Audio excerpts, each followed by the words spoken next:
Hey guys, tonight we begin with something deeply fascinating: the state of mental health in medieval times. What did it mean to feel anxious, depressed, or simply off? Well, let's just say therapy wasn't covered by the local guild. So before you get comfortable, take a moment to like the video and subscribe, but only if you genuinely enjoy what I do here. And let me know in the comments where you're tuning in from and what time it is for you. It's always fascinating to see who's joining us from around the world. Now, dim the lights, maybe turn on a fan for that soft background hum, and let's ease into tonight's journey together. Let's start with the basics. In medieval Europe, your mental health, your moods, your energy, your thoughts, your tendency to cry over burnt porridge was believed to be controlled by a stew of internal fluids. These weren't metaphorical. They were literal bodily juices. And yes, someone somewhere probably tried to measure them. This ancient system came courtesy of the Greeks, specifically Hippocrates and Galen, and it stuck around for centuries longer than it had any right to. The theory of the four humours claimed your health, personality and mood were all controlled by the balance of blood, yellow bile, black bile, and phlegm. Each fluid was tied to a personality type. Too much blood? You were cheerful and energetic until you got annoying and they bled you with leeches. Excess yellow bile made you angry and impulsive, great for battle, bad for dinner parties.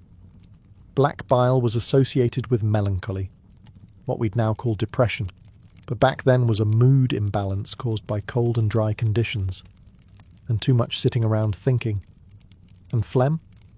That was for the slow, the calm, the maybe he's just tired. So if you were sad, you didn't need therapy. You needed a bucket and a guy with a knife. The preferred cure for emotional distress was bloodletting, a fun little procedure where someone opened a vein and hoped it made you feel better before you passed out.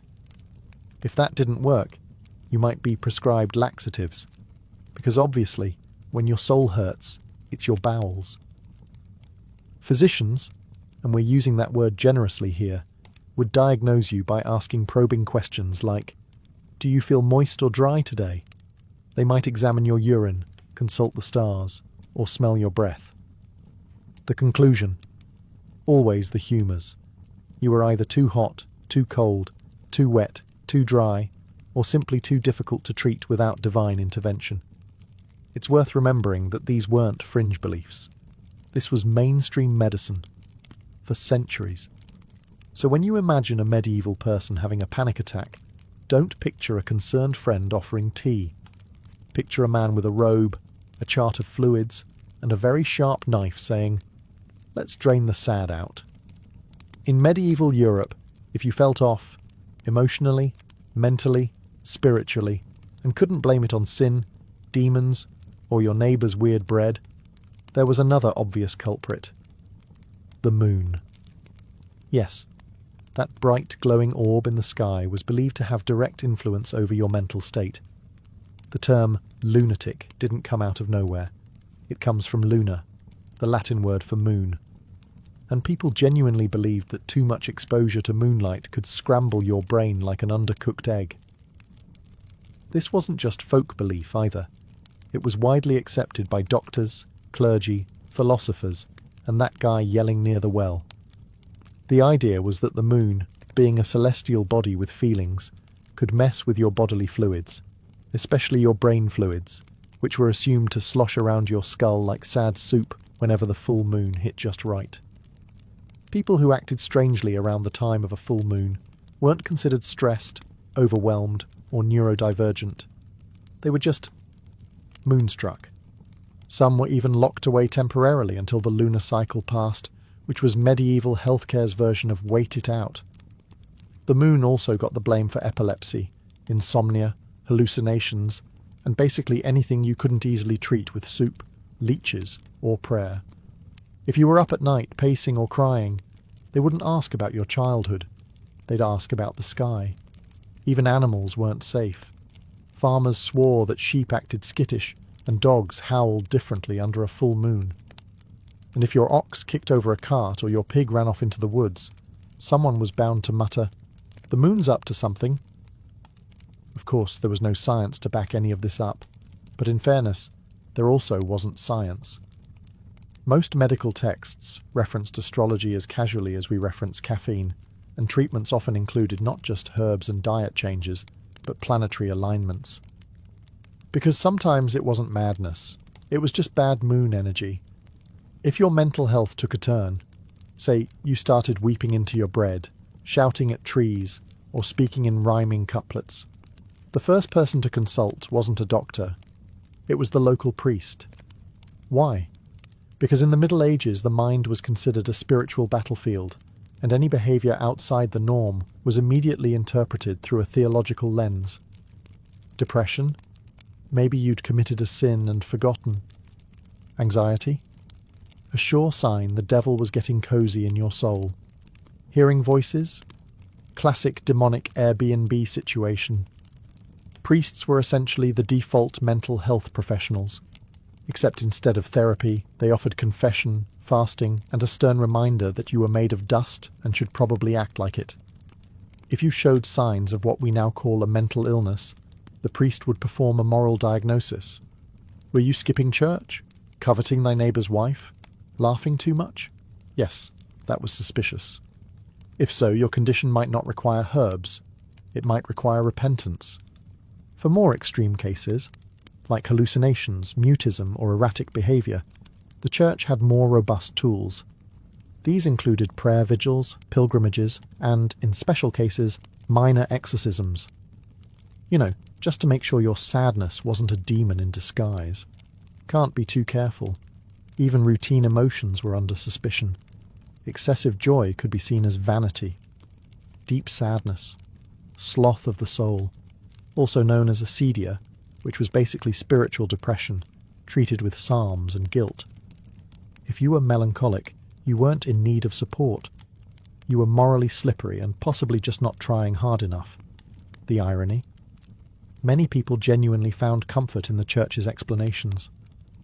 In a world without neuroscience, the idea that suffering had cosmic meaning was oddly reassuring. It gave structure to chaos, even if the treatment was a bit chant-heavy. Still, if you had a mental health issue in the Middle Ages, your best hope wasn't compassion. It was a priest with a decent bedside manner and a low threshold for demon accusations. So you've been hearing voices, having visions, or just talking to your soup too fondly. In today's world, you might get therapy, or at least a wellness podcast recommendation. In the Middle Ages, you got an exorcism.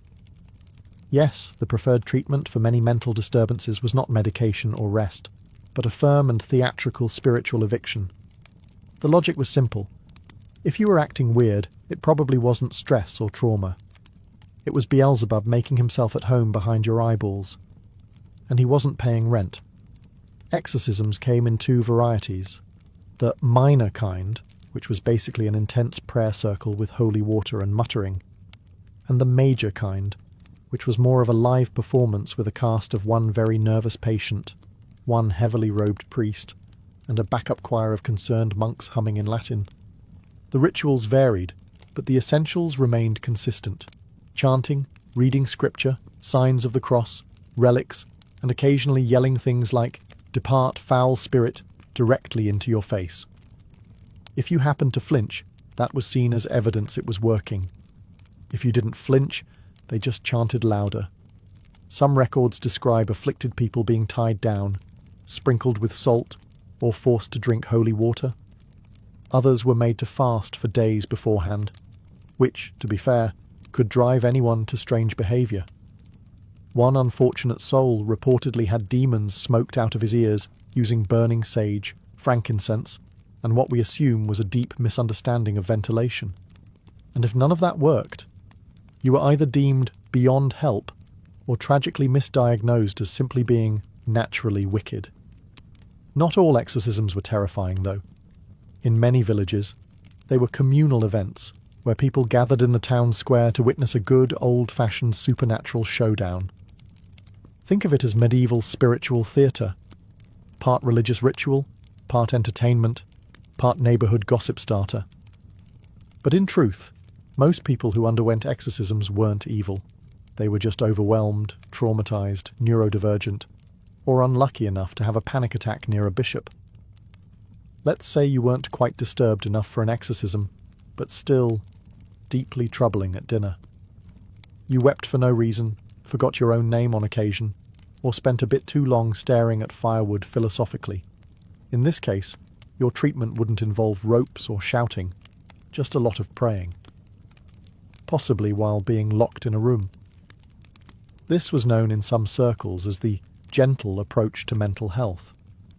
You'd be told that your condition was spiritual in origin and could be overcome through self-reflection, discipline, and, of course, relentless repentance.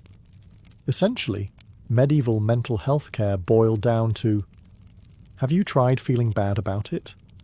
The logic was that suffering purified the soul, so if you were already suffering mentally, clearly you were halfway there. Monks and nuns, some genuinely compassionate, others just chronically overworked, might guide you through periods of meditative silence, prayer vigils, fasting, and sleeping on uncomfortable surfaces until either the devil left or you forgot what happiness felt like. Some people voluntarily entered monasteries as a kind of medieval retreat centre. These weren't quite spas, more like spiritual timeout chambers. You got a cell, a Bible, and 8 hours of daily chanting. Occasionally, you'd also get stew. Whether this helped mental illness or simply masked it with religious exhaustion is still debated. And then there were the relics. Feeling unwell? Touch the bone fragment of a saint? Trouble sleeping? Sleep near a vial of martyr's blood? Sad for no reason? That's what the toe of St. Euphemia is for. The idea was that holiness was contagious, like kindness, or fleas. Now, to be fair, this was the closest thing to compassionate care in many places. Unlike exorcisms or beatings, the prayer-based route didn't usually involve injury. Just lots of chanting and being told your thoughts were problematic. Sometimes monks genuinely helped people through community, quietude, and structured routine. Other times, they just told you to fast and hope for divine clarity by sunrise. Let's say your condition went beyond moody sighs and occasional candle staring. Maybe you'd started wandering barefoot through town mumbling about angels, or loudly debating theology with barn animals. At that point, the medieval response wasn't a support group. It was a stone room with one window and no doorknob on your side. Enter the monastic cell, or as some historians delicately put it, protective isolation. These cells were tucked inside monasteries or churches and were considered a form of mercy, emphasis on considered. You wouldn't be chained or tortured, hopefully, but you would be firmly encouraged not to leave, sometimes for years. The space was simple, bare walls, maybe a straw mat, and if you were lucky, a little window through which food, mostly cold gruel, would arrive twice a day. Human contact was rare, because the working theory was that your madness was contagious, emotionally, spiritually, or atmospherically. You weren't entirely forgotten, though. Monks might offer prayers for your soul. Occasionally, a kindly brother might bring herbs or read psalms outside your door in a tone that suggested you weren't the worst thing they'd seen that week. Sometimes, the locked room was not part of a monastery, but an actual public institution, the early versions of asylums. These weren't common until much later, but a few existed in medieval Islamic cities, and by the 13th century, in places like London and Paris. The goal? Shelter, not treatment, and certainly not recovery. Now, to their credit, the medieval mindset wasn't always cruel. Many believed the mentally unwell were closer to the divine, touched by God, or perhaps walking that fine line between prophecy and peculiar behaviour. But practically speaking, locking someone away for their own good was just easier than figuring out what to do with them. Families often begged monasteries to take in afflicted relatives, promising donations in return. The alternative was trying to explain to the neighbours why Uncle Thaddeus was shouting Latin in the cabbage patch again. If you were a woman in medieval Europe and found yourself overwhelmed, irritable, or tearful, perhaps after your 11th child or your 3rd husband with plague breath, congratulations, you were probably diagnosed with hysteria, Now, diagnosed is doing a lot of heavy lifting here. Hysteria wasn't so much a diagnosis, as it was a blanket explanation for, this woman is behaving in a way that makes men uncomfortable. Crying too much? Hysteria. Not crying enough? Suspicious, possibly a witch. Expressing opinions, ambition, or fatigue? Definitely a uterus problem. The term itself comes from the Greek hystera, meaning womb. The theory, and brace yourself, was that a woman's uterus could become unmoored and wander freely about the body, causing trouble wherever it went. Yes, that's right. A rogue, floating womb was blamed for everything from anxiety to chronic sighing. Somewhere in your abdomen, your uterus was just doing laps and ruining your day. Symptoms of hysteria included shortness of breath, nervousness, fainting, emotional outbursts, and, to quote one actual medieval source, too much thought. Truly a devastating condition. Treatments varied. A priest might recommend fasting and prayer. A physician might apply herbs. And in some cases, rather awkward manual stimulation was prescribed to calm the uterus, performed by midwives or, in later centuries, by early gynecologists with a concerning lack of supervision. Marriage was also considered a cure. If a woman was single, she needed a husband to settle her womb. If she was married, then obviously she just needed to be pregnant again. Either way, her mental health was treated with more chores and less rest. And if she kept acting strangely, seeing visions, resisting housework, or having too many thoughts in Latin, things could escalate. Some women were accused of witchcraft because nothing screams mental illness, like growing herbs and asking questions. But not all was bleak. In some cases, women found support from convents where the demands of daily life were lighter and emotional distress was seen as part of spiritual struggle. Some nuns even wrote about their anguish in ways that sound suspiciously modern, minus the demon metaphors. Still, if you were a woman in the Middle Ages with feelings, your best mental health strategy was simple. Keep it quiet, keep it short, and never, ever talk to your cat in public. In a time when monks prescribed fasting, priests blamed demons, and physicians swore by bleeding your soul out through your ankle, the real MVPs of medieval mental health were the herbalists, often elderly women with gardens, cats, and suspiciously good intuition. These wise women, sometimes called cunning folk, were the unofficial, unlicensed therapists of their day. They didn't ask how your humours were feeling. They asked when it started, how you were sleeping, and whether your mother-in-law was bothering you again. Their methods were simple: tea, tinctures, and talking, though the talking part was often disguised as advice about herbs. You'd sit in a smoky cottage surrounded by drying plants, and before long you'd be sipping something made of valerian root and lavender while ranting about your neighbour's pig. It was like therapy, but it also cured warts. Herbalists treated sadness with calming infusions. Anxiety was soothed with chamomile and balm. If you were really distraught, you might get mugwort, St. John's wort, or, in desperate cases, a stiff dose of poppy extract. They called it a sleep aid. You'd call it accidental time travel. Most of these women weren't formally educated, but their remedies were rooted in generational knowledge, observation, and something modern medicine likes to call actually listening to the patient, which, unfortunately, also made them suspicious to everyone else. The church viewed them as threats. After all, they operated outside the religious system, didn't quote scripture, and didn't insist every problem came from sin. Some towns quietly appreciated them. Others accused them of witchcraft if they got too popular, too effective, or too confident in public.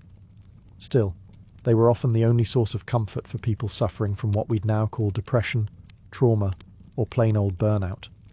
If you were lucky, your village herbalist knew how to blend calming herbs, light a protective candle, and tell you that no, you weren't cursed. You were just tired and underappreciated. Were their treatments perfect? Of course not. Sometimes they rubbed onions on your feet. But compared to being locked in a stone room or yelled at by a monk holding a goat skull, the herbalist's approach was practically holistic luxury. So far, we've covered prayers, isolation, and a charming herbalist with an herbalist's license issued by no one. But medieval mental health had one more tier of solutions, the truly imaginative ones, the kind that made you wonder if the physician was just winging it based on dreams and pantry contents. Let's begin with the dead owl treatment. Yes, if you were plagued by sadness or excessive thoughts, one popular remedy was to tie a dead owl to your head. It was believed the owl, a symbol of wisdom, would absorb the confusion or melancholy through your scalp. In practice, it mostly absorbed flies. Feeling particularly anxious? Try powdered emeralds. That's right, jewel dust.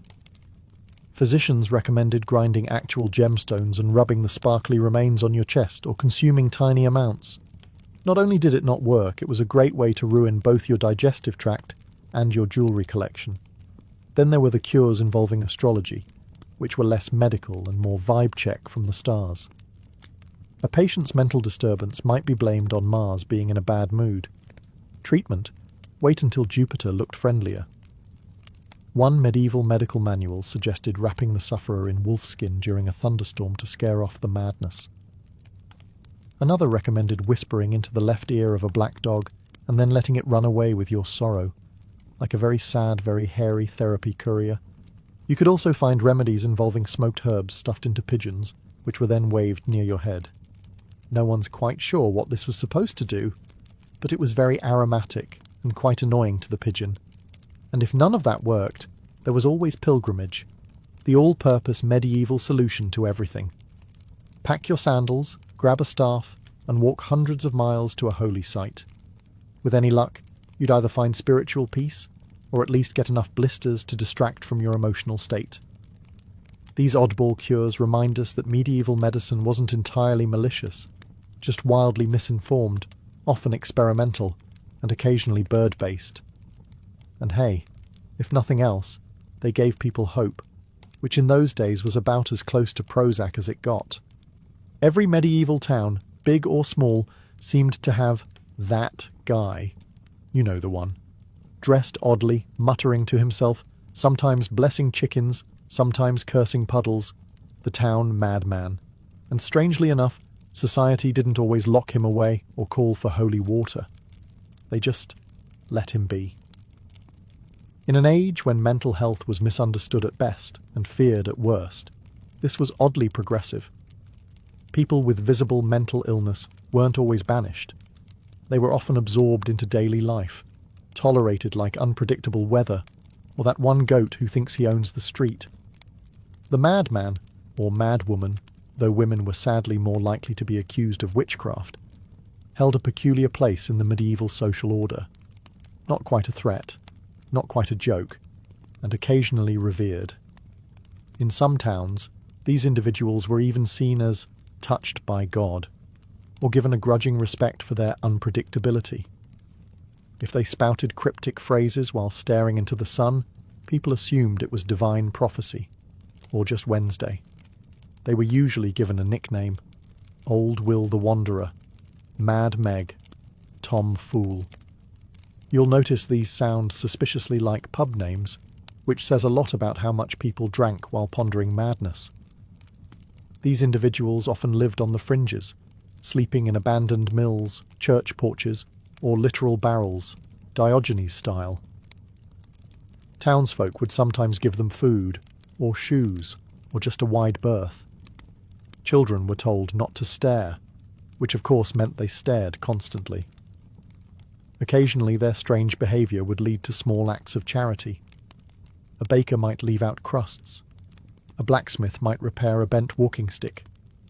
Medieval communities, for all their superstition, could be surprisingly compassionate, especially when guilt and the fear of eternal damnation were good motivators. But if the madman's behaviour got too loud, too violent, or too unsettling, patience ran out.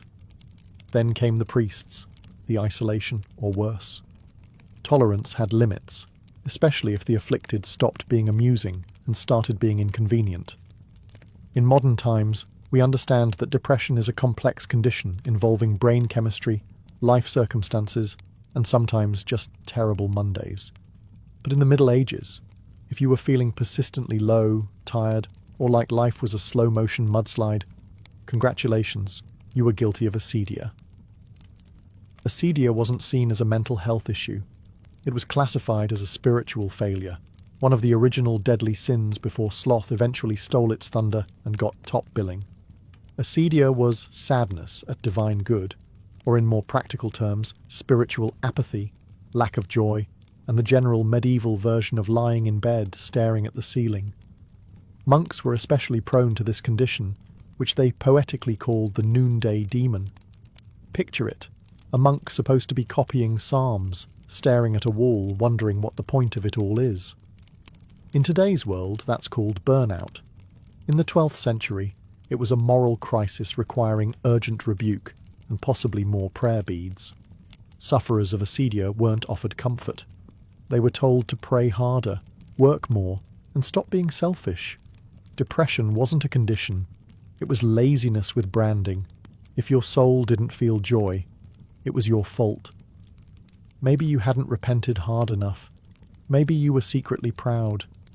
Maybe, and this was the nuclear option, you were letting Satan win. And if you dared to express your sorrow out loud, you weren't just pitied, you were viewed as contagious. Sadness could spread. It was like emotional mildew, and monasteries didn't want it soaking into the walls. Lay people weren't immune either. If you couldn't find joy in your toil, it wasn't because you were exhausted or grieving.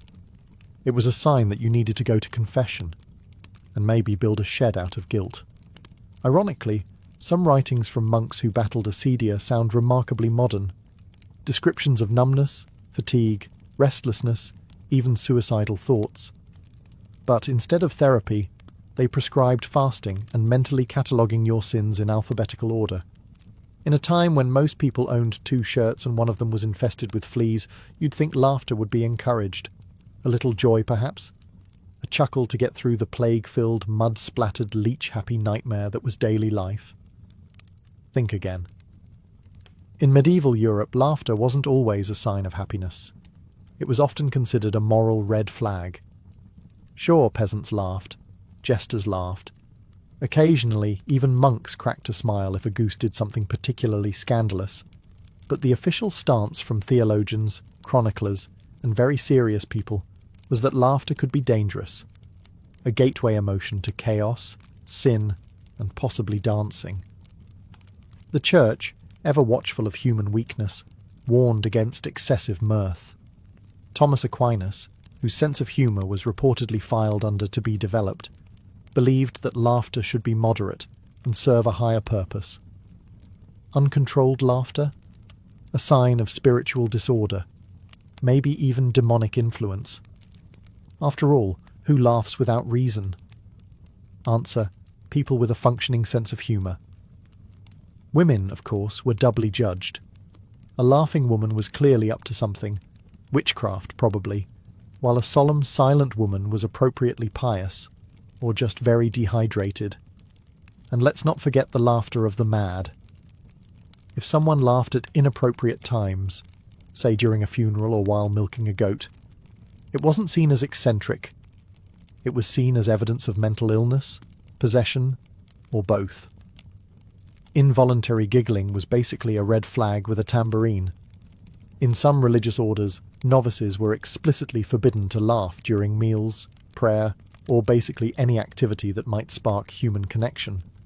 Joy was fine in theory, but it had to be the wholly inward kind, not the belly-aching, wine-snorting kind you get after someone slips on a turnip. Still, people did laugh. Humour survived in village festivals, in satirical poetry, and in that one guy in every town who made funny noises with his armpits. But it was always a little risky. Joy was tolerated, but not trusted. In today's world, talking to your cat is quirky.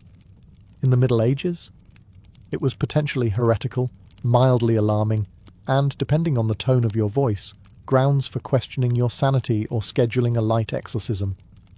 You see, medieval society had very clear ideas about who you could and could not have conversations with. People were fine, priests better. But if you started chatting with animals, invisible angels, or anything that didn't answer back, out loud, eyebrows were raised, usually followed by torches. Let's start with animals. Cats were already walking a fine line. On one hand, they controlled pests. On the other, they were sleek, mysterious, and never went to church. If you confided in your tabby too often, people might assume she was your familiar, sent by the devil to whisper forbidden wisdom about herbal remedies and where your neighbour hid his cheese. Birds were also suspect. Medieval bestiaries were full of half-true and fully weird facts. If someone said a crow told them the future, that wasn't poetic. That was treason against sanity. Even dogs, mankind's loyal companions, were acceptable, until they started appearing in your dreams wearing robes and quoting scripture. Then there were the angels, who, according to countless religious texts, were everywhere, watching, protecting, and occasionally delivering ominous messages during thunderstorms. If you claimed to see or hear them often, you might be considered saintly, or if your timing was poor, mad, or possessed. The difference often depended on whether you were in a monastery or yelling at clouds in the town square. And of course, imaginary friends. Children got a pass. Mostly. But adults? If you claimed to be speaking with invisible beings who gave you instructions, the options were limited. Prophet, lunatic, or future bonfire decoration. There wasn't much middle ground. Interestingly, some mystics, like Hildegard of Bingen, claimed vivid visions and conversations with divine figures. And because they were cloistered, educated, and slightly intimidating, they were tolerated. But if you were a peasant named Bertram who talked to squirrels about theology, you probably weren't writing illuminated manuscripts anytime soon. In the medieval world, mental illness teetered between two extremes. Either you were a walking curiosity or a shameful family secret, and often both, depending on whether the village market was open.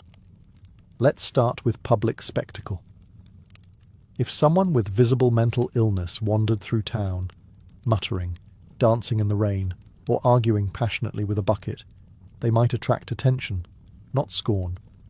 In fact, they could become a fixture of village life, like the bell tower, or that one goat that always escaped. People would watch, whisper, maybe even laugh, not out of cruelty, well, not always, but out of a weird blend of amusement and fear. Because deep down, everyone worried. That could be me next week if I get hit on the head or eat spoiled eel pie. In some places, these individuals were known as natural fools, a term that sounds insulting, but was weirdly affectionate by medieval standards. They were seen as innocent, almost childlike, and sometimes believed to have been touched by God, fate, or just a very unfortunate moon phase. You could end up with food, shelter, and a nickname.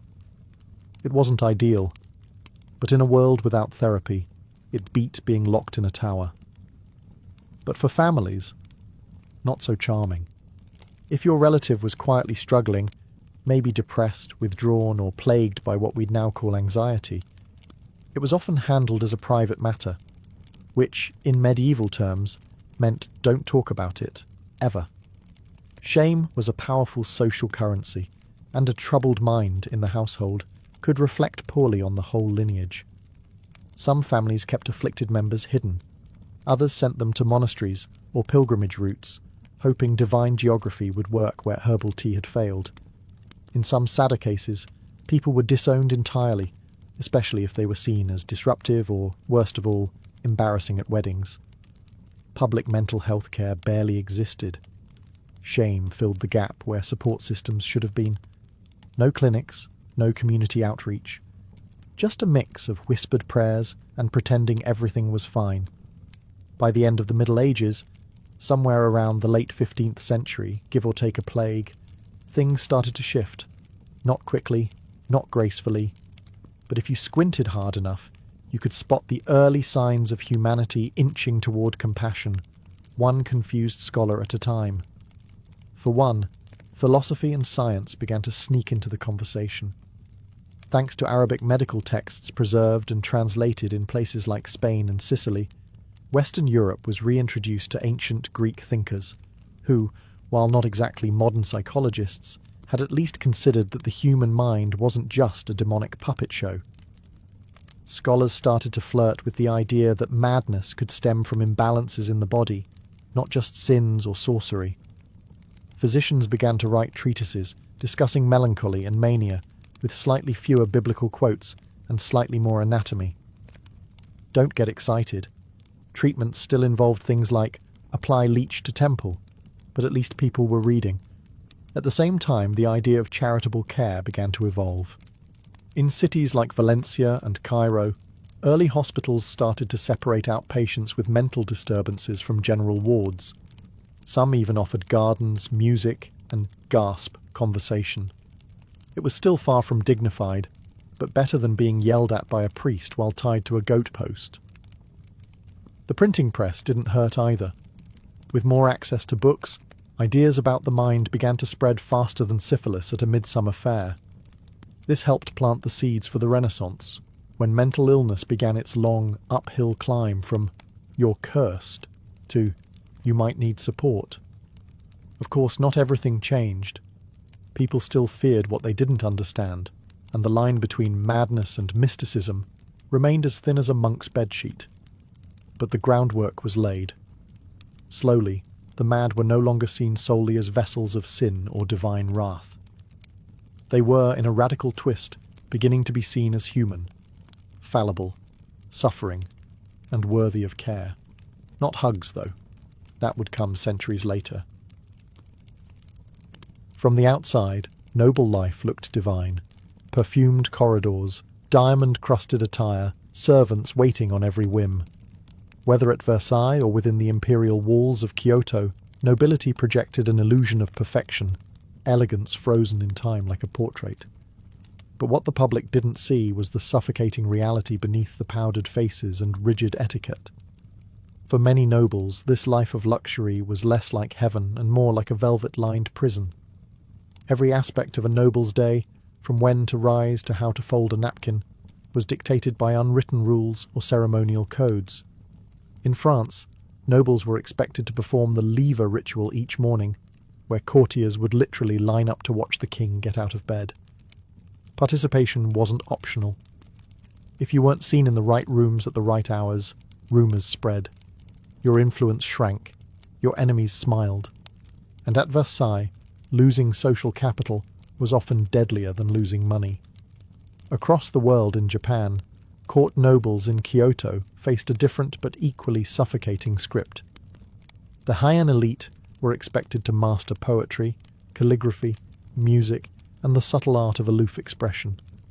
Every word, every bow, every sleeve movement was political theatre. And failure to perform correctly? Social suicide. Even leisure was performative. A ball wasn't just a party. It was a test of alliances. A walk in the garden might be a silent battlefield of glances and veiled insults. You weren't simply living your life. You were playing a role in an eternal play, where the audience was everyone, and the stakes were your legacy. And yet, few nobles escaped, because the very privileges that made them admired also kept them chained. Inheritance laws, arranged marriages, debt obligations, and the constant surveillance of rivals meant they rarely had control over their own fates. Behind the closed doors of their manor houses, many nobles experienced mental decline, quiet rebellion, or spiritual despair.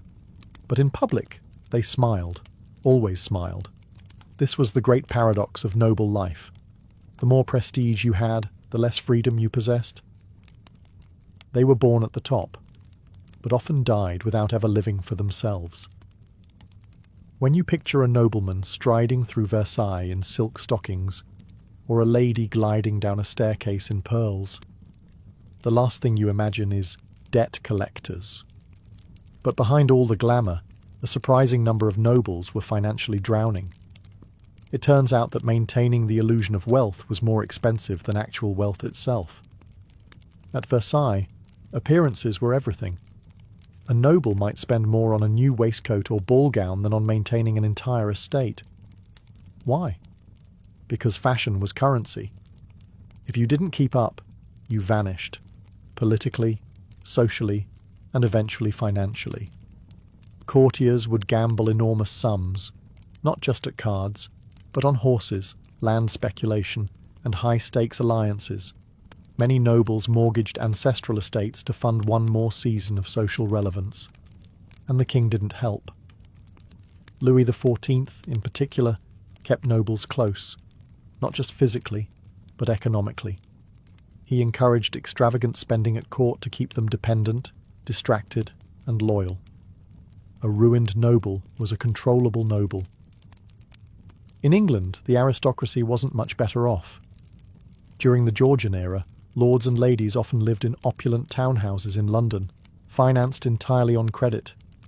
Tailors, wine merchants, and milliners were expected to wait months, sometimes years, for payment. Entire families balanced on the edge of collapse, hoping their daughter would marry a wealthier man, or that some distant cousin would die and leave them a title and a working estate. Meanwhile, in Russia, nobles were granted vast lands populated by serfs, and yet many were still cash poor. The wealth was illiquid. Lavish lifestyles in Moscow required constant borrowing. Pawn shops discreetly handled tiaras and sabres. Family jewels were sold under candlelight behind locked doors. Japan's noble class fared no better during periods of peace. As the samurai class shifted from warrior to bureaucrat during the Tokugawa era, many nobles found themselves ceremonial but irrelevant. Stipends shrank, costs remained. Some took side jobs. Yes, actual jobs, in poetry schools or estate management, to keep up appearances. But admitting financial hardship was a dishonour, so debts piled in secret. The lesson? Nobility wasn't about financial stability, it was about the performance of wealth. And often, that performance came at a soul-crushing cost. Scandal was the unofficial second language of the nobility. Affairs, duels, secret children, whispered betrayals. The more polished the public image, the dirtier the private truths. Nobles had power, prestige, and privilege.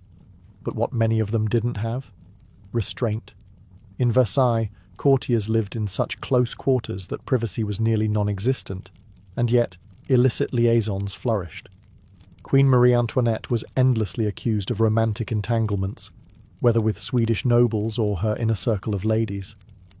Many of these rumours were false, but they stuck because everyone knew someone who was doing exactly that. The court practically ran on gossip, and scandal wasn't just tolerated, it was currency. Your name in someone else's bedroom could either elevate your influence or ruin your bloodline. Meanwhile, over in England, aristocratic reputations were shredded in salons and gambling houses. Lord Byron, for example, was rumoured to have fathered children with his half-sister. That didn't stop him from being a celebrity, but it cast a long shadow over his noble status. Nobles were expected to have mistresses, just not too many, and definitely not the wrong ones. Affairs with actresses, commoners, or foreign spies. That could lead to exile, imprisonment, or in rare cases, an early grave. In Imperial Russia, the court of Catherine the Great was notorious for its openness. The Empress herself had lovers throughout her reign, often hand-picked and elevated to positions of power. But it wasn't just Catherine. Her courtiers were constantly engaged in intrigues, often mixing political manoeuvring with bedroom games. Affairs were less about love and more about leverage. Even in the refined Heian court of Japan, where restraint and poetry reigned, scandal found its way through haiku and love letters. A noblewoman might receive a midnight visitor whose identity she would never reveal. But her next poem, shared among the elite, might offer just enough metaphor to ignite a wildfire of speculation. The most dangerous scandals, though, were the ones that never made it into letters or court whispers, the ones involving treason, espionage, and betrayal of blood. These were whispered in corridors, documented in coded correspondence, and buried in family archives. Because in noble life, scandal wasn't the exception, it was the wallpaper. Beautiful, intricate, and always hiding cracks underneath. For all their earthly power and luxury, nobles were often tormented by a far less visible force, the crushing weight of spiritual uncertainty. They had everything, yet still wrestled with existential dread. Being born into privilege didn't grant clarity about the afterlife, morality, or divine purpose. In fact, it often made things worse. In Catholic France, guilt clung to the corridors of palaces like smoke. The same nobles who attended Mass daily might also indulge in debauchery every night. Confession was routine, but more for social performance than true penitence. Still, many nobles, especially as they aged, were haunted by their sins. Some turned toward mystics and visionaries, desperate for answers.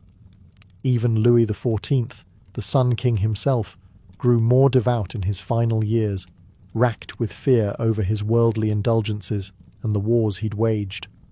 Across Europe, nobles funded churches and monasteries not just out of piety, but insurance. In their minds, a new chapel might buy them a cleaner conscience. 1,000 candles lit in their name could offset a life of intrigue and excess. Some retreated into monastic life altogether in old age, swapping velvet robes for hair shirts. In Orthodox Russia, things were more intense. Nobles were expected to uphold both political and spiritual order, yet many wrestled with doubt, especially during the turbulent reigns of czars who declared themselves chosen by God, even as they ordered purges. Some nobles sought answers in secret prayer circles or turned to fools for Christ, holy wanderers who renounced wealth and comfort to speak uncomfortable truths. These odd mystics sometimes served as the only outlet for aristocrats facing spiritual crisis. Meanwhile, in feudal Japan, the samurai nobility hybrid class often found themselves torn between Confucian ethics, Shinto rituals, and Buddhist detachment. Some nobles turned to Zen, hoping meditation would silence their inner turmoil. Others composed poetry not just for art's sake, but as spiritual catharsis. Still, the tension between duty, honour, and the impermanence of life gnawed at them. When a noble committed seppuku, it wasn't always about shame. Sometimes it was about spiritual release. Despite their silks and titles, nobles were often profoundly lost. Surrounded by ritual and grandeur, many still stared into the void, wondering if any of it truly mattered. Behind the masks of status, their souls were whispering, and sometimes screaming, for peace. In the age before smartphones and email, the most dangerous thing a noble could send wasn't an assassin. It was a letter. Ink on parchment could undo a dynasty, expose an affair, or spark a revolution. And nobles, despite their outward elegance, were compulsive correspondents. They wrote everything down: secrets, longings, schemes, prayers, love, lies. These weren't idle pen-pal exchanges. They were calculated tools of diplomacy and survival. At Versailles, every noble had a paper trail: love letters to mistresses, pleas to creditors, carefully worded flatteries to the king. And not all of it was above board. Couriers carried sealed notes laced with invisible ink or written in cipher. A wrong phrase in the wrong hands could lead to exile or the scaffold. Some nobles even had personal ciphers, alphabets invented solely for clandestine conversations. The Duke of Orleans, for instance, was known to correspond with suspected radicals during the lead-up to the French Revolution, and his letters, meticulously coded. But ciphers were never foolproof. In one legendary case, a noble's encrypted diary was decoded long after his death, revealing a hidden life of treason and betrayal. In the Habsburg courts, marriage negotiations often played out through veiled language. A letter might begin with discussion of weather and falconry, but hide deeper intentions between the lines. Parents arranged matches through polite lies. Lovers begged for elopement under the guise of visiting countryside estates. In Japan's Heian era, poetry served as code. A single waka, just 31 syllables, could convey forbidden love, rejection, or a secret rendezvous. Noblewomen were particularly skilled at crafting double-meaning verses, often responding in kind within hours. These exchanges were delivered by discreet messengers, sometimes servants, sometimes children, always sworn to silence. During the Renaissance, some noblewomen ran entire espionage networks through their salons, writing to allies in foreign courts. In Russia, letters smuggled out of the Tsar's inner circle helped fuel uprisings. Nobles trapped in gilded cages turned to correspondence as their only form of rebellion. Paper became weapon, shield, and confession booth all in one. Of course, the riskiest letters were the ones that never arrived. Intercepted, burned, buried. Some lay hidden in attics and wall crevices for centuries, their secrets unread, their senders long forgotten. But make no mistake, within those ink-stained lines lived revolutions, heartbreak, and the rawest truths of the noble soul. In noble society, emotion was a luxury no one could afford. Joy, anger, fear, all were carefully measured, rationed, or concealed entirely. A noble's survival depended not just on wealth or title, but on mastering the art of emotional camouflage. To rule at court, one had to perform, and never, ever flinch. At Versailles, life was a never-ending theatre. Nobles rehearsed their smiles, their bows, their silences. A raised eyebrow could signal support or sabotage. Tears were reserved for funerals, and even then, only if the cameras of courtly judgment were watching. The goal was simple: Project Elegance, hide the chaos. Those who failed were branded unstable, hysterical, or worse, unfit. This emotional choreography was learned young. Noble children were taught to speak only when spoken to display pride without arrogance, and to suppress grief until it could be written about in private diaries. Meltdowns were not just embarrassing, they were politically dangerous. A single outburst could be remembered for decades and used as ammunition in future rivalries. In Japan's Heian court, nobles were even more refined in their restraint. Public emotion was seen as vulgar. One's true feelings were shared only through metaphor, in poetry, gestures, or carefully chosen silences. A noblewoman's sleeve might carry more meaning than her words. A fan opened halfway could signal heartbreak. A single cherry blossom plucked too early, despair. To survive, one had to master subtlety as fluently as language. In England, nobles kept a stiff upper lip. A scandal could be quietly swallowed with a brandy, but never spoken of. Behind closed doors, journals wept for them. Volumes of sorrow and suppressed rage bound in leather and sealed away in desk drawers. Mental illness, grief, shame, all of it was hidden behind ballroom smiles and military posture. Some cracked under the pressure. There are records of nobles who snapped mid-dance or collapsed during ceremonies, later confined to asylums or sent away to recuperate in remote estates. But these were whispered tragedies. The show, after all, had to go on.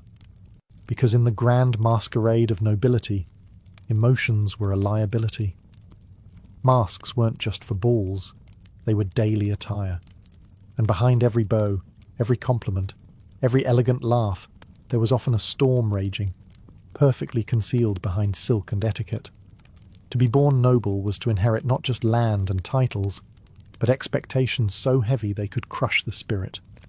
From the first breath, a noble child was less a person and more a vessel for legacy. Every decision they made was haunted by the demands of their ancestors and the judgment of generations yet unborn. In France, sons of dukes and counts were groomed like racehorses. Their futures were mapped out in ledgers and family trees. Marry this heiress. Befriend that prince. Don't embarrass the bloodline. Their lives were a continuation of a strategy that had started long before they were born, and often one they had no power to alter. Even the women were pawns on the family chessboard. A duchess's value was often measured by the strength of her dowry and the purity of her lineage. England's aristocracy had similar burdens. Firstborn sons inherited the estate, the debt, the staff, and the responsibility of ensuring the family didn't fall into disgrace, or worse, trade. Those who failed were remembered not for their humanity, but for being the one who lost the manor. Meanwhile, younger sons, without land or title, were quietly funneled into the church or military, with little choice in the matter. In Russia, noble families carried their status like a ticking time bomb. One misstep, one disagreement with the wrong court faction, and everything could be seized. Land, serfs, even the family name could be revoked. Generations of effort, wiped away with a signature. Japan's aristocracy was even more rigid. In Heian times, noble families competed for proximity to the emperor. Positions and influence were passed down not through merit, but through lineage. A single disgrace, a failed marriage, an unruly son, could undo centuries of prestige. The pressure to conform was immense, and individuality was often sacrificed on the altar of ancestral duty. And what of those who didn't want the title, who didn't want to marry the stranger, rule the estate, or bear the name? Rebellion wasn't just difficult, it was unthinkable. Some tried. Most were crushed by the machinery of tradition. The burden of inheritance wasn't just a financial or political matter, it was psychological, a crown of thorns worn under a golden halo. To be noble meant to be chained to a legacy, whether you wanted it or not. Not all nobles followed the script. Beneath layers of etiquette and centuries of family pressure, some cracked, and others resisted. But rebellion among the nobility wasn't always dramatic. There were no peasant uprisings here, no flaming torches, just quiet, subversive acts, tucked into corners of palaces, hidden behind locked doors, or disguised as tradition. In Versailles, where conformity reigned supreme, rebellion took on strange forms. Some nobles chose not to attend the king's elaborate mourning ritual, a grave offence that signalled independence. Others dared to wear colours out of fashion or commission portraits that didn't flatter. A few scandalised their families by marrying for love, not alliance. These small gestures in the world of court politics were explosive. In England, some aristocrats defied expectations by turning to art and literature. Lord Byron didn't just write poetry, he lived a life that mocked every expectation of noble restraint. Cross-dressing, travelling with lovers, scorning Parliament, his life was a rolling provocation. Less flamboyant nobles simply vanished to the countryside, retreating from London's social obligations. That alone could be interpreted as rebellion, a refusal to play the game. In Russia, quiet dissent took more dangerous forms. Some nobles supported revolutionary ideas under the radar, disguising radical philosophy salons as harmless poetry gatherings. Others helped serfs escape or gave them educations, treasonous acts under the Tsar's rule. These weren't loud revolutions, but quiet betrayals of a broken system. Japanese nobles had even subtler means of rebellion. A poorly timed poem, a gift with a hidden insult, refusing to shave one's head in mourning. All of these could be read as rejection of ritual. Some noblewomen resisted their arranged marriages by falling in love through poetry, subtle yet scandalous. Others withdrew into religious life, not out of piety, but protest. And then there were those who simply disappeared, nobles who faked illness to avoid court, who buried themselves in dusty libraries, pretending to be too engrossed in astronomy or botany to deal with courtly nonsense. Their retreat wasn't weakness, it was defiance. These rebels rarely made history books, but their choices, however quiet, chipped away at the illusion of perfect obedience. Not all nobles followed the rules. Some whispered no, and that, in their world, was louder than any scream. For all the grandeur and posturing, nobility was obsessed with one thing above all: legacy. Not the kind you feel, the kind you can engrave, paint, parade, and pass down. Portraits in oil, family crests etched into marble. Vast estates with names longer than some novels, every ball, battle, and betrothal was part of an unending project to be remembered. But here's the uncomfortable truth: most of them weren't. Yes, we remember the monarchs. The kings who launched wars, the queens who lost their heads. But the average noble? Forgotten. Their elaborate rituals, their infighting, their expensive shoes, vanished like breath on glass. What remains are fragments, unsigned letters, crumbling estate walls, cryptic mentions in estate ledgers. The grand story of the aristocracy isn't one of eternal glory, it's one of selective survival. In France, the revolution didn't just end lives, it erased entire bloodlines from memory. Portraits were defaced, names were banned. The aristocracy who obsessed over how history would view them were instead swept away by it. Some survived, sure, by changing names, hiding jewels in fireplace bricks, or fleeing to foreign courts. But their legacies were not what they had intended. They became cautionary tales, not immortals. England's nobles fared better, legally protected, land-rich, institutionally embedded. Yet even they were not immune to irrelevance. Once buzzing estates now sit in ruin. Dust covers tapestries that once cost fortunes. The great names? Many dissolved through scandal, poor marriages, or just time. A line with no heirs is a legacy with no future. In Japan, the aristocracy was eventually replaced in importance by the military class, the samurai and shogunate. The elaborate poetry, the court rankings, the ceremonies faded. And though a few families trace their roots to ancient noble houses, the modern world rarely cares. Even the proudest names became museum labels. And what of those who tried to control the narrative? Commissioning epic biographies, dictating memoirs, sponsoring churches. They too are subject to history's selective memory. Often, the real stories, the shame, the secrets, the compromises, survive only in whispers, footnotes, or hidden letters. In the end, legacy was the ultimate illusion. Nobles lived in service of being remembered, yet were often forgotten entirely. Behind the portraits and palaces lies a quiet truth. Permanence was never real. Only the performance was. In the spring of 1900, a curious man in a wide-brimmed hat stood under the Cretan sun, staring at scattered stones and half-buried walls. His name was Sir Arthur Evans, a British archaeologist, historian, and eccentric dreamer. He had come to Crete not just to excavate ruins, but to chase a ghost. Specifically, the ghost of a civilization that had haunted Greek legends for centuries. A civilization so old it slipped through the cracks of both history and myth. For years, travellers and locals had spoken of strange artefacts surfacing in the hills south of Heraklion.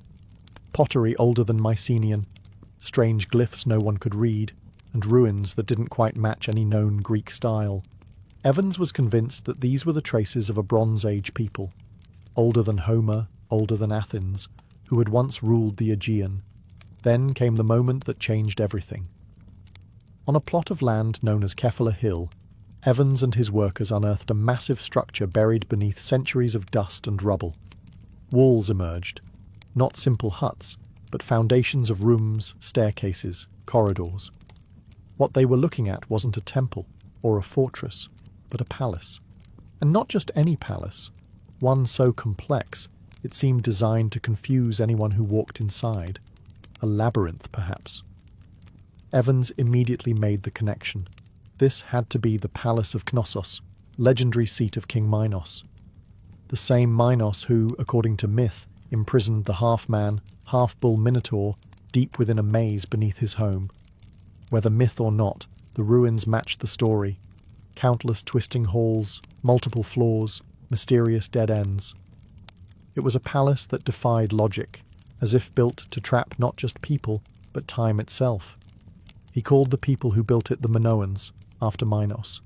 No one knew what they had called themselves. Their script, known as Linear A, was still undeciphered. But their art, their architecture, and their reach suggested an empire long forgotten. And so, with trowel in hand and a myth in mind, Evans began to peel back the centuries. What he found would challenge everything people thought they knew about early European civilization, and ignite new debates that still haven't settled. The Palace of Knossos is not a palace in the traditional sense.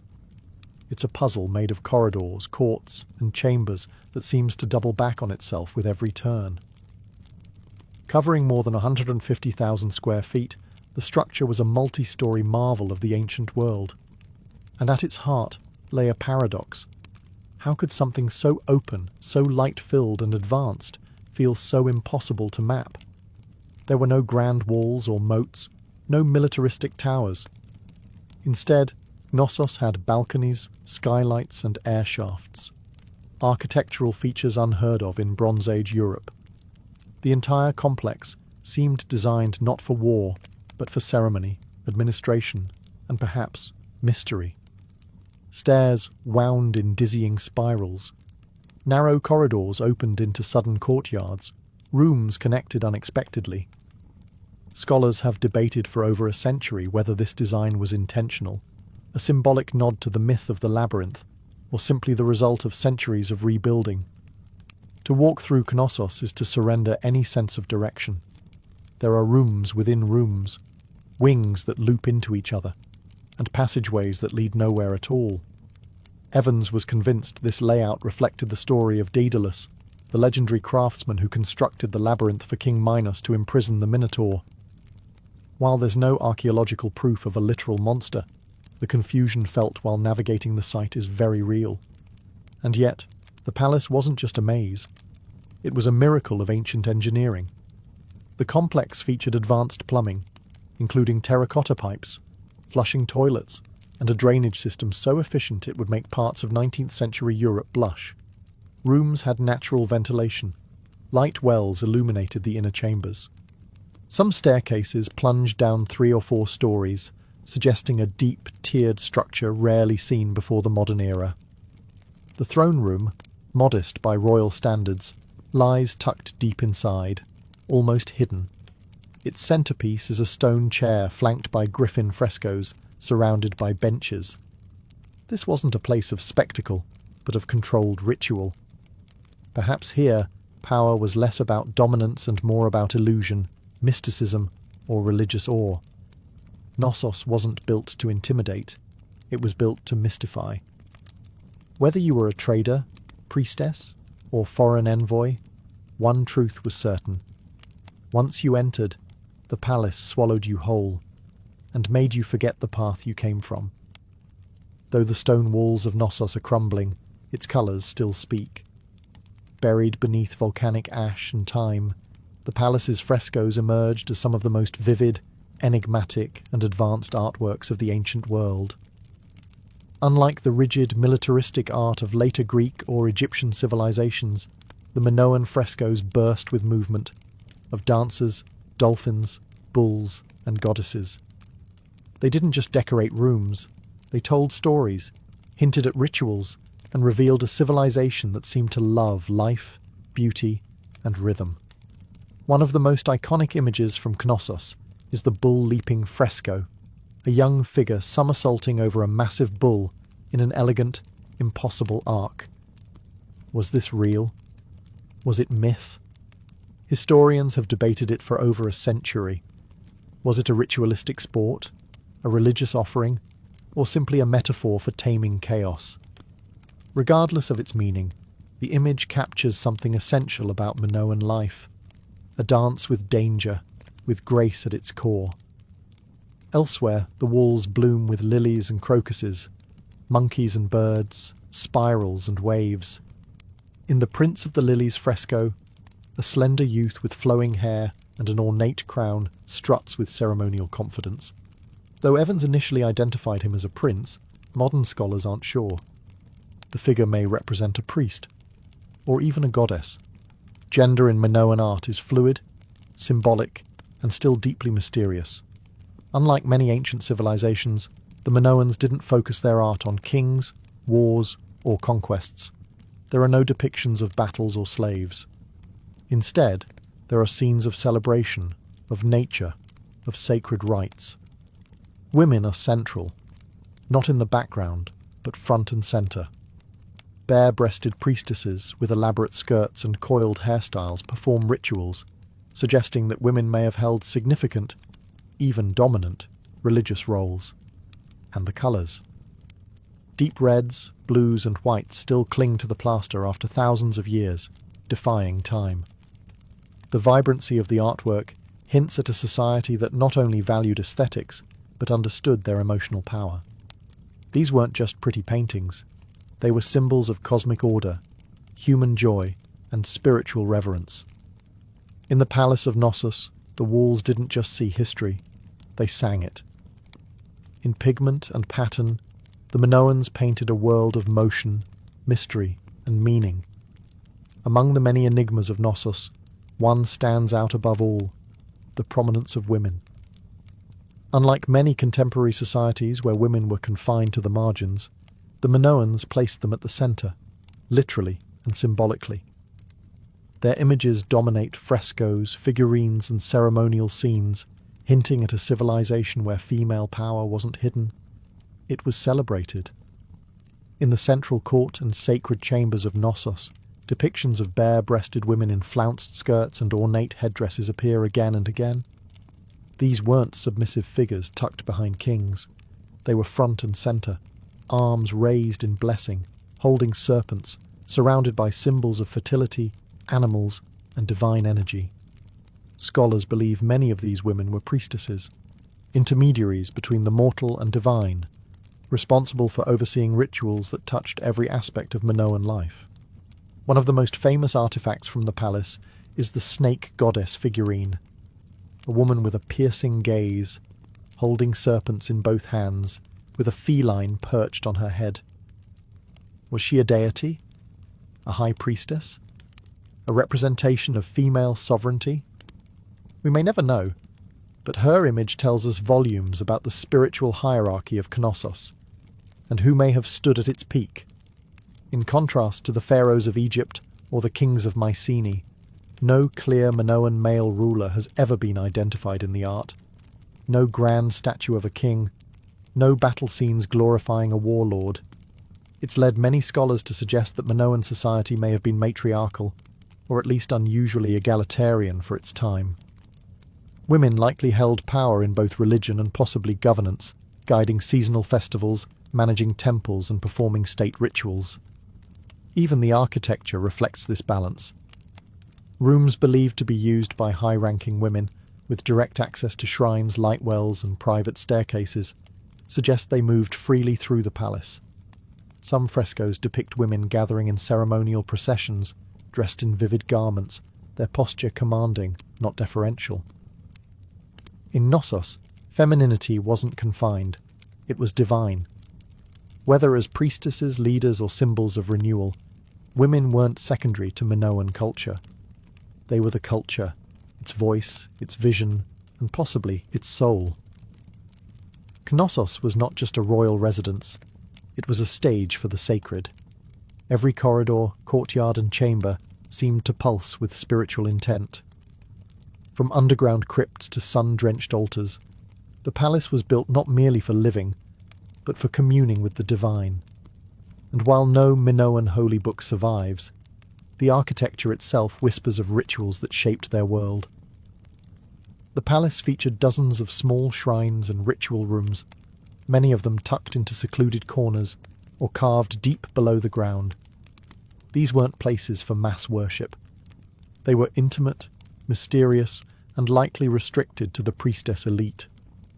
One chamber, often called the lustral basin, features a sunken tub-like structure at the base of a narrow staircase, not meant for bathing, but likely for purification rites. Perhaps initiates descended in silence, cleansed by symbolic waters before entering sacred ceremonies. The central court, vast and open to the sky, was likely the heart of public ritual. Here, hundreds might have gathered for seasonal festivals, celebrating fertility, renewal, or the turning of the year. The rhythmic sound of drums, the twirl of dancers, the chants of priestesses. Knossos was alive with ceremony. And always present in these rites was the bull, that powerful symbol of energy, virility, and the natural world. Throughout the palace, bull horns, stylized and massive, were placed atop walls and entrances. These horns of consecration, as Evans called them, marked sacred thresholds. Paired with the bull-leaping imagery found in frescoes, it's clear that this animal held deep religious meaning. Some believe a live bull may have even been part of certain rituals, not in brutal sacrifice, but as a partner in a spiritual performance, meant to mirror the eternal dance of chaos and order. The double axe, or labrys, was another symbol often associated with sacred spaces in Knossos. Found carved into pillars and walls, it may have been a tool, a weapon, or a divine emblem. Its frequent pairing with female figures further supports the idea of a goddess-centered religion. No temples in the traditional sense exist at Knossos. Instead, the palace itself was the temple, every stairwell a procession, every chamber a chapel. It was a place where the spiritual and political were one, and where sacredness was woven into the very walls. Amid the frescoes, altars, and labyrinthine chambers of Knossos, archaeologists uncovered something even more puzzling: writing. Hundreds of clay tablets inscribed with symbols that no one, to this day, can fully understand. This was Linear A, the script of the Minoans, and one of the last great undeciphered writing systems of the ancient world. Discovered during Evans's excavations, Linear A looked superficially similar to another script found in Mycenaean Greece, known as Linear B. Evans assumed they were related, and they were. But while Linear B was later cracked and revealed to be an early form of Greek, Linear A stubbornly refused to give up its secrets. It's a language unrelated to Greek, and possibly unrelated to any known language on Earth. We can read its characters phonetically, but we don't know what they mean. Most Linear A tablets found at Knossos are administrative, inventories of grain, oil, livestock, or offerings. But without knowing the language, the context remains elusive. Were these taxes? Ritual offerings? Market records? No one can say with certainty. The Minoans wrote for over 500 years, and yet we still can't understand a single full sentence. This linguistic blackout gives Knossos its dreamlike quality. It's like listening to music through a wall. You can sense the rhythm, the energy, the intent, but the lyrics are forever muffled. We can see their rituals in art, their architecture in stone, but their thoughts remain sealed. Linear A was written with a stylus on soft clay, then baked by accident, preserved only because the palace was destroyed by fire. Without that disaster, their words might have dissolved long ago. Ironically, the burning of Knossos gifted us with the only surviving fragments of Minoan language. Some scholars believe Linear A might one day be deciphered, especially if bilingual texts are found, much like how the Rosetta Stone cracked Egyptian hieroglyphs. Until then, we're left with isolated symbols: a man, a bull, a jar, a sun. Meaningless, and yet hauntingly familiar. Knossos, for all its colour and complexity, speaks to us in silence. Its language sits just beyond reach, reminding us that some of history's greatest voices still wait to be heard, buried not in earth, but in mystery. The Palace of Knossos, once a beacon of art, architecture and ritual, did not vanish in a single cataclysm. Its fall was not swift, but layered, a slow unravelling of a civilization whose power once seemed eternal. And like so many ancient collapses, the truth behind Knossos' downfall is a tapestry of fire, water, and whispers of war. Around 1450 BCE, something changed. Suddenly, across Crete, Minoan palaces and towns began to burn. Knossos, curiously, did not fall immediately. Instead, it was reoccupied. But the frescoes changed. The writing on the clay tablets shifted from Linear A to Linear B, not Minoan, but Mycenaean Greek. This suggests that the Mycenaeans, the rising power from the mainland, had either invaded or taken control peacefully after a catastrophe weakened the Minoans. Whatever the method, Knossos was no longer ruled by its native people. One theory points to the eruption of Thera, a volcanic explosion on the island of Santorini, just north of Crete, around 1600 BCE. This cataclysm was one of the most powerful in recorded history, devastating the region with earthquakes and tsunamis. The resulting chaos may have crippled the Minoan economy, wrecked their ports, and weakened their influence, leaving them vulnerable to invasion or internal collapse. Others argue for a gradual economic and political decline. As trade routes shifted and rivals grew stronger, the centralized power of Knossos may have fractured. The palace, once buzzing with activity, became more administrative, more subdued. Ritual gave way to record-keeping. Art gave way to imitation. By 1375 BCE, the palace was abandoned entirely. Fires raged through its halls, roofs collapsed, walls cracked and buckled. Knossos was left in silence, its colours fading, its language unread, its rituals forgotten. And yet, it was never truly lost. Legends of the labyrinth and the Minotaur survived in Greek myth. Hints of Minoan influence echoed through Mycenaean palaces, and later, in classical art and architecture, the soul of Knossos lingered like smoke, invisible but present. Today, its ruins are open to the sun again.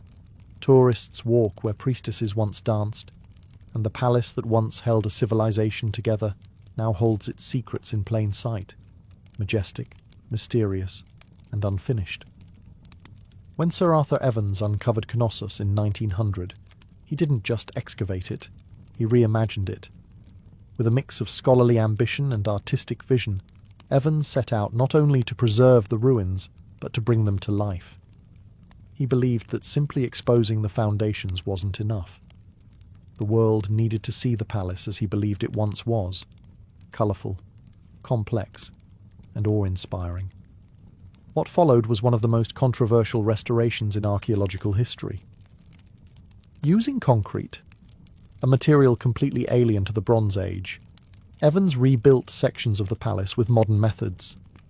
He employed artists to repaint frescoes using fragments found on site, but often filled in missing details based on assumption, not evidence. Balconies were reconstructed.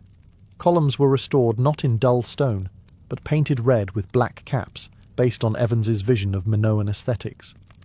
Rooms were roofed, walls were replastered, and the ancient palace slowly became a hybrid, part ruin, part Edwardian fantasy. Some applauded his boldness. Without Evans, they argued, Knossos might have remained just another tangle of unremarkable ruins. His reconstructions made the site accessible, educational, and emotionally compelling. Visitors could walk through halls that felt alive, see murals bursting with colour, and visualize the world of the Minoans with more clarity than ever before. But others saw it differently. Critics accused Evans of overstepping, of imposing his own interpretation on a civilization we still barely understand. The frescoes, for instance, were sometimes almost entirely invented, based on small shards of original paint. Whole sections of the palace, such as the famous throne room, may have been assigned functions they never had. By shaping the ruins to match myth, Evans may have blurred the line between archaeology and storytelling. Today, Knossos is both a marvel and a monument to the complexities of historical reconstruction. Evans' vision cannot be separated from the site. His concrete structures still stand, his artistic interpretations still colour the walls. But visitors walk through Knossos with a dual awareness of what the Minoans might have built and what a passionate archaeologist believed they did. In trying to bring Knossos back to life, Evans may have given us two palaces, one ancient, buried in the earth, and one imagined, standing boldly above it. Today, the Palace of Knossos stands not only as a ruin, but as a bridge between myth and history, imagination and evidence, Europe and the ancient world. Long after its last ritual was performed and its halls fell silent, Knossos continues to fascinate, mystify and provoke. Its very existence challenges our assumptions about early civilization and forces us to confront how little we still know. The palace helped redefine the timeline of European history. Before its discovery, most scholars believed that advanced civilization began with the Greeks. Knossos rewrote that narrative. Here was a culture flourishing 1,000 years earlier, with plumbing, urban planning, international trade, and symbolic art. The Minoans, centered at Knossos, were not primitive. They were sophisticated, expressive, and deeply spiritual. But Knossos's legacy is inseparable from its mythology. For millennia, the story of the Minotaur in the labyrinth was dismissed as fiction, a fable to frighten or entertain. And yet, When archaeologists unearthed a palace with hundreds of rooms, corridors that looped and twisted, and symbols of bulls carved into stone, the line between myth and history blurred. Perhaps the legend was not invented, but remembered, filtered through generations until only fragments survived. In modern times, Knossos has inspired not just scholars, but writers, artists and architects. Its double axes, horned symbols, and sinuous frescoes have appeared in fashion, sculpture, and even science fiction. The idea of a hidden, ancient civilization beneath the Mediterranean still fuels imaginations. A vision of a time when power didn't mean pyramids or conquest, but beauty, ritual, and balance. Yet Knossos also reminds us of fragility. The palace fell, its language was lost, its people vanished, and its meaning, its real, original purpose, is still debated. Every interpretation is a mirror, reflecting not just the past, but what we want to believe about it. Walk its halls today, and you stand where priestesses once prayed, dancers once twirled, and children once laughed. You stand at the heart of the oldest palace in Europe, a place that lived between sunlight and shadow, between architecture and myth. Knossos may never give up all its secrets, but in its silence it still speaks, of mystery, memory, and the deep, labyrinthine path of civilization itself. Lucius Domitius Ahenobarbus was born on December 15th, 37th CE, a child of privilege, but also of poison. His lineage was imperial, tangled in the Julio-Claudian dynasty that ruled Rome with both splendor and suspicion. His mother, Agrippina the Younger, was the sister of Emperor Caligula, great-granddaughter of Augustus, and one of the most cunning political players of her time. His father, Gnaeus Domitius Ahenobarbus, was known for arrogance and cruelty. It was said that when someone congratulated him on the birth of his son, he muttered, "Nothing could be born from me and Agrippina but something monstrous." Whether that was a prophecy or just bitterness, time would tell. At just 2 years old, Nero lost his father to dropsy, or possibly to poison. In a Rome where alliances were fatal and ambition was a blood sport, Agrippina now found herself a widow with a child and no real power. But she was patient. She watched as her brother Caligula spiraled into tyranny and was murdered by his own guards. She kept quiet as Claudius, the stammering, bookish uncle, was lifted to the purple robe. Then she made her move. By 49 CE, Agrippina seduced Emperor Claudius, her own uncle, and married him. She wasn't subtle about her goals. Within a year, she convinced him to adopt her son as heir, passing over his own biological son, Britannicus. Lucius became Nero Claudius Caesar Drusus Germanicus, a name fit for emperors. She arranged his engagement to Claudius's daughter, Octavia, and hired Rome's finest tutors to mould him. Chief among them was the Stoic philosopher Seneca, who tried to shape the young man into a noble ruler. From the outside, Nero was being groomed for greatness, educated in rhetoric, poetry, philosophy, and music. He learned how to command a crowd, recite Homer, and manipulate public opinion. But Agrippina still held the reins. She appeared beside him in ceremonies, ordered his household, and made it clear who truly wielded power. Nero's rise wasn't born from destiny. It was engineered by a mother who saw herself as empress long before her son ever wore a crown. And within that gilded nursery of ambition and manipulation, the seeds of a chaotic reign were quietly planted. In 54 CE, at just 16 years old, Nero became emperor of Rome. Claudius, his adoptive father, had died, officially of illness, though many suspected poison. And the prime suspect? Agrippina. She had long grown impatient with waiting, and when Claudius began reconsidering his biological son Britannicus as heir, she acted. Mushrooms, legend said, were the delivery method. The food of the gods, some joked darkly, and perhaps the food of murder. With Claudius dead, Nero was rushed into power. The Roman Senate approved. The Praetorian Guard applauded, and Agrippina stood triumphantly behind him, dressed in gold and flanked by guards, the real architect of the regime. But she hadn't raised an emperor. She had built a puppet. In the early months of Nero's reign, Rome prospered. He gave generous bonuses to the soldiers, held public games, and promised a return to Augustan values.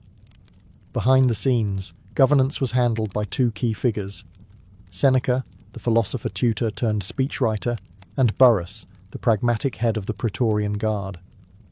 Together, they steered Nero through complex decisions while maintaining a veneer of noble restraint.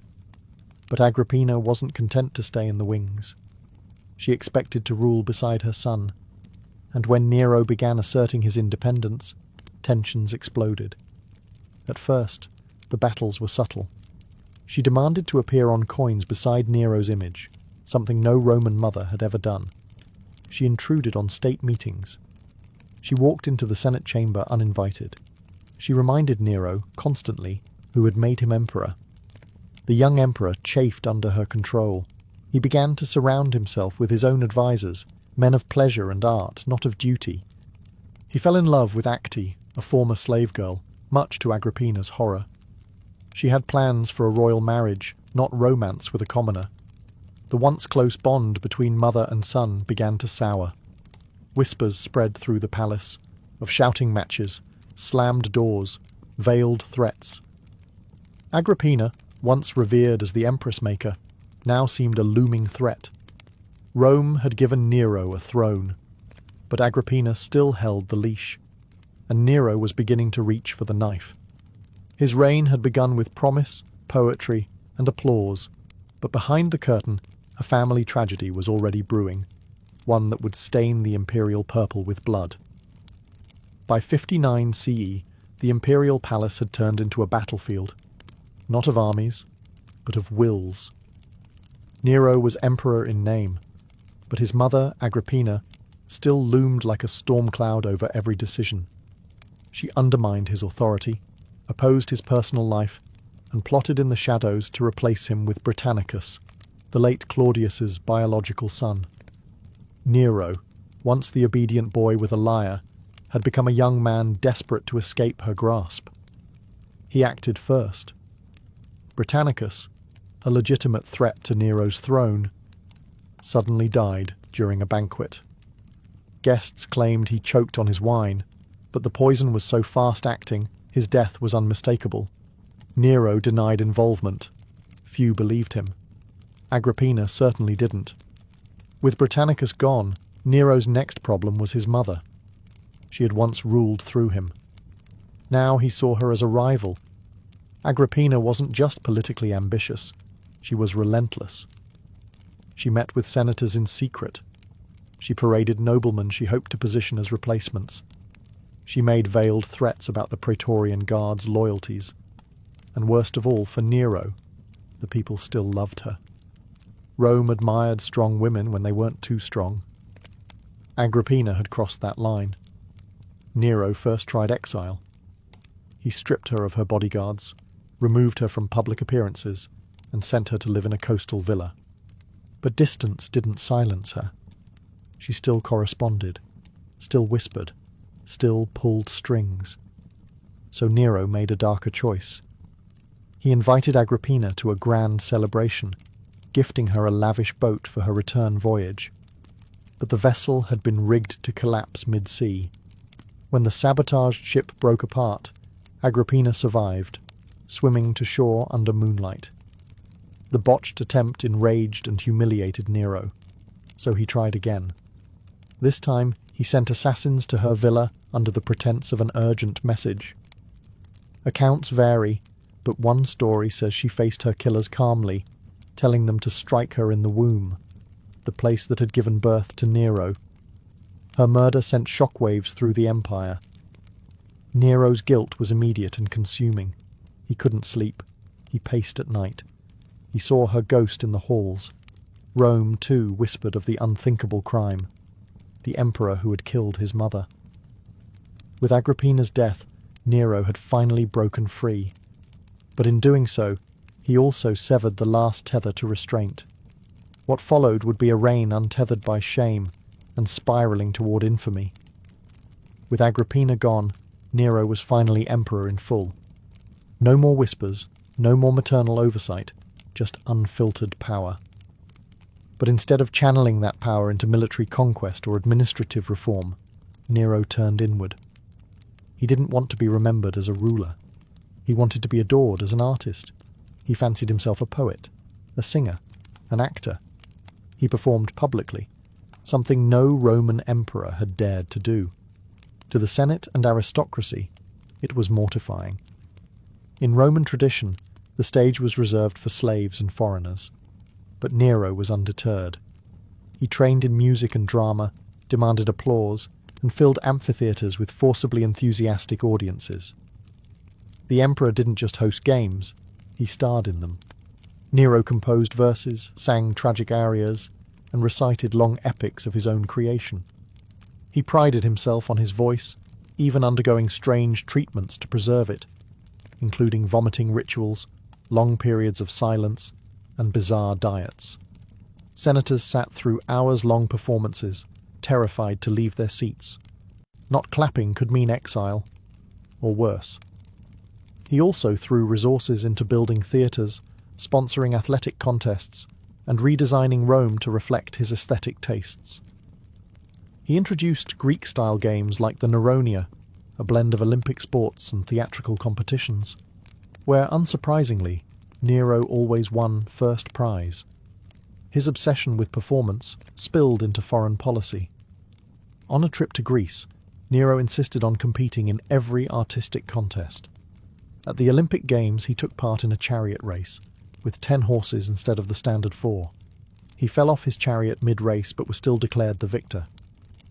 Why? Because he would have won had he not fallen. A triumph in Nero's eyes.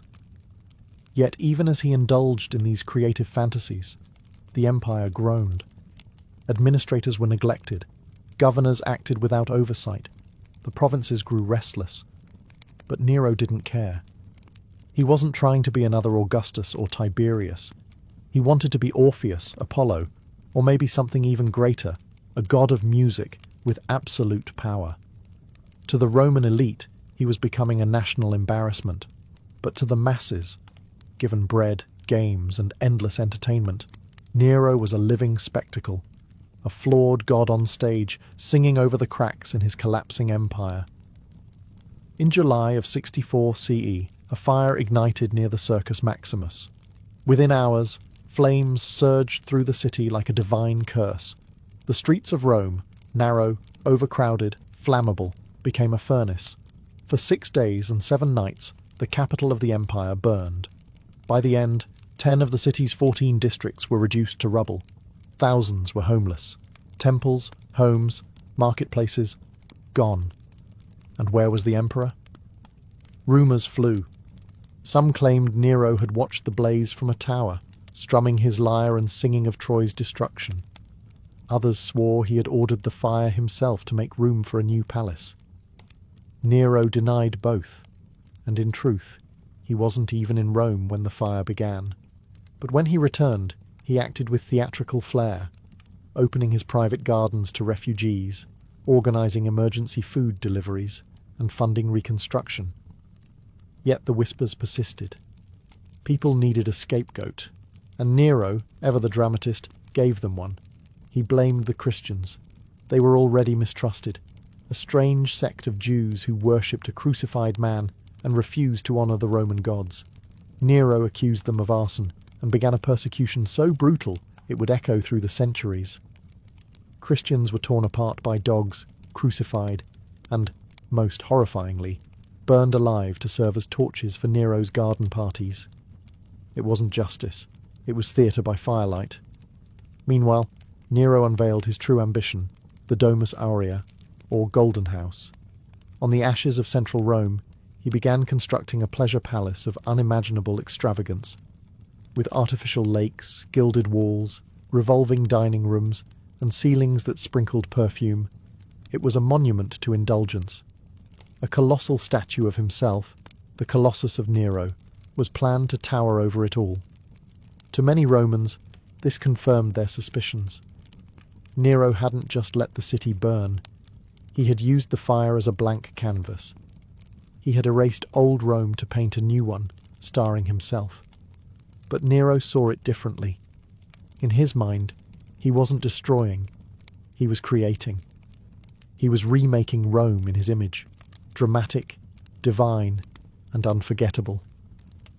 In trying to immortalize himself through art and architecture, Nero scorched the earth and lit the fuse of his own downfall. As Nero's reign dragged on, the applause began to fade, and the fear took its place. The emperor, who once danced across the stage, now paced palace corridors in a state of growing paranoia. He saw enemies in every shadow, conspiracies in every whisper. The artist emperor had become a tyrant in a mask of grease paint. Following the fire and the unpopular construction of his golden house, Nero's standing with the Senate deteriorated rapidly. The aristocracy, already offended by his performances and extravagance, now feared for their lives.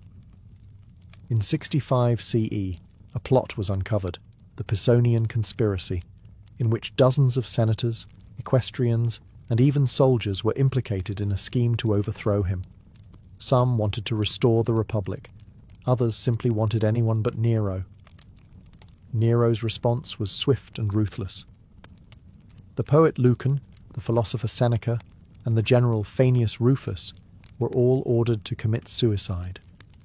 Seneca, Nero's former tutor and once his moral compass, was forced to slit his wrists while calmly discussing Stoic philosophy. Even those only rumoured to be sympathetic to the plot were swept up in the purges. The palace became a house of executions. The Senate chamber, a silent theatre of obedience. The emperor's paranoia deepened. He accused his own wife, Octavia, of infidelity, a charge so flimsy it insulted the intelligence of even his closest allies. She was exiled, then executed. Her head was sent to his mistress, Poppaea Sabina, as a twisted token of affection. But even Poppaea wasn't safe. During a rage, or possibly a drunken argument, Nero kicked her in the stomach while she was pregnant. She died soon after. Some say he wept for days. Others claim he mourned the loss of his muse, not the woman. Poison became a regular tool in his arsenal. He relied on the infamous poisoner Locusta, a woman whose concoctions had killed emperors and rivals alike. At Nero's command, she trained others, creating a small macabre academy of assassination. By now, Nero's court resembled a stage soaked in blood. Every friend was a suspect. Every ally, a potential betrayer. And through it all, Nero continued to sing, perform, and believe that he was loved. But the audience was shrinking. The laughter was nervous, and the knives were getting closer. While Nero indulged in performances and purges in Rome, the empire beyond the capital began to rumble. The provinces, long the backbone of Rome's power, grew restless under the weight of neglect, extortion, and Nero's increasingly erratic rule. Taxes were high, governors were corrupt, and military prestige had eroded. In distant corners of the empire, patience wore thin, and rebellion stirred. The first crack came from the east. In 66 CE, the province of Judea erupted into full revolt. Tensions between Roman authorities and the Jewish population had simmered for years, fueled by religious oppression and heavy taxation. When Nero's appointed governors desecrated sacred temples and looted treasuries, open war broke out. The First Jewish-Roman War began, and it would cost Rome dearly. Nero dispatched one of his most competent generals, Vespasian, to crush the rebellion. Ironically, this act would later prove fatal to Nero's own reign. Meanwhile, in the west, the storm clouds gathered darker still. In Gaul and Spain, Roman legions began murmuring discontent. Nero's lavish lifestyle, the destruction of Rome, and his cruelty had eroded the loyalty of both aristocrats and soldiers. Governors like Gaius Julius Vindex in Gaul declared open rebellion in 68 CE, accusing Nero of being a disgrace to Rome, a self-absorbed performer unworthy of the purple. Vindex's rebellion failed militarily, but succeeded politically. It emboldened others. Servius Sulpicius Galba, the powerful governor of Hispania Tarraconensis, refused to recognize Nero's authority and declared himself a legate of the Senate and people of Rome. It was the first open call for regime change. Back in Rome, panic took hold. Nero's supporters began to flee or turn against him. The Senate, sensing the shift in power, grew bolder. The Praetorian Guard, once his fiercest protectors, was now bribed by Galba's agents. Their loyalty, like everything else in Nero's court, was transactional. Nero tried to rally support. He wept, begged, even considered fleeing to the eastern provinces and returning as a popular artist. But it was too late. The empire had turned against its self-declared god performer. Nero's isolation was complete. The provinces that had once cheered his rise now lit the fuse of his destruction.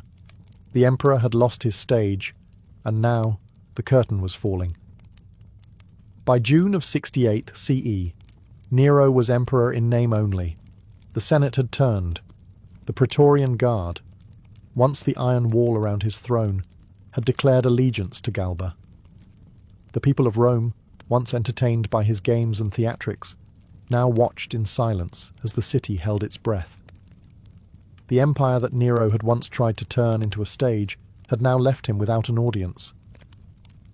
When Nero awoke on June 9th, messengers brought news that sealed his fate. The Senate had declared him a public enemy. He was to be arrested and executed by the traditional Roman method, the poenaculae, or being beaten to death while naked, his head clamped in a forked stick. The same man who once performed to adoring crowds would now die humiliated and alone. Panicked, Nero fled Rome in disguise, dressed in rags and accompanied by a few loyal freedmen. They took refuge in the villa of his former secretary, located in the countryside outside the city. There, in a dark, overgrown garden, the last Julio Claudian emperor hid in a ditch, listening for the sound of approaching horsemen. Even in his final hours, Nero's obsession with legacy did not fade. When he heard hoofbeats in the distance, he reportedly cried out, "What an artist dies in me!" It was not Rome he mourned, but himself, his talent, his image, his tragic ending. His companions urged him to die by his own hand, but he hesitated. For all his brutality, Nero was a coward when it came to death. Finally, as soldiers drew near, he pressed a dagger to his throat with the help of a freedman named Epaphroditos. The blade pierced flesh. He did not die immediately. As blood filled his lungs, he whispered, "Too late. This is fidelity." He was 30 years old. The soldiers found his dying body, astonished. The Senate, now under Galba, ordered his burial in a simple grave. No state funeral, no divine honours, just a quiet end to a chaotic reign. With Nero's death, the Julio-Claudian dynasty, the line of Augustus, Tiberius and Claudius, was extinguished. What followed was a new storm, civil war, chaos, and the rapid rise and fall of emperors. But one thing was clear. Rome would never forget Nero. Nero's body was barely cold before legends began to bloom. Some Romans rejoiced, others mourned, and still more whispered that he wasn't really dead, that he had escaped to the east and would one day return. Over the next few decades, no fewer than 3 impostors claimed to be the resurrected Nero, appearing in Asia Minor with lyres in hand and songs on their lips. The myth of Nero, it seemed, had only just begun. For many in the Roman elite, his legacy was clear. Nero was a monster, a megalomaniac who murdered his own mother, burned his capital, and disgraced the empire with his narcissistic performances. The historians who chronicled his life, Tacitus, Suetonius, Cassius Dio, painted him as a cautionary tale, the artist emperor who let vanity devour virtue, and yet not everyone agreed. Among the lower classes, Nero remained oddly beloved. He had reduced taxes, built public baths, and organised massive games and grain distributions. He gave Rome its greatest spectacles. Some even considered him a populist. Vulgar, yes, but generous. Centuries later, Christian texts would demonize him further, with early writers labeling Nero the first Antichrist and possibly the beast of Revelation. He was remembered not just as a bad ruler, but as a cosmic villain. Still, there was something magnetic about Nero's story.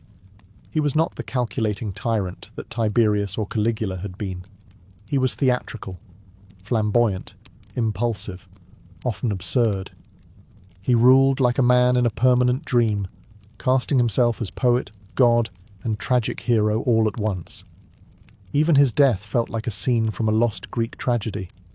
In later centuries, artists, playwrights, and filmmakers would resurrect Nero as a symbol of fallen grandeur, a ruler too obsessed with beauty to bear the ugliness of power.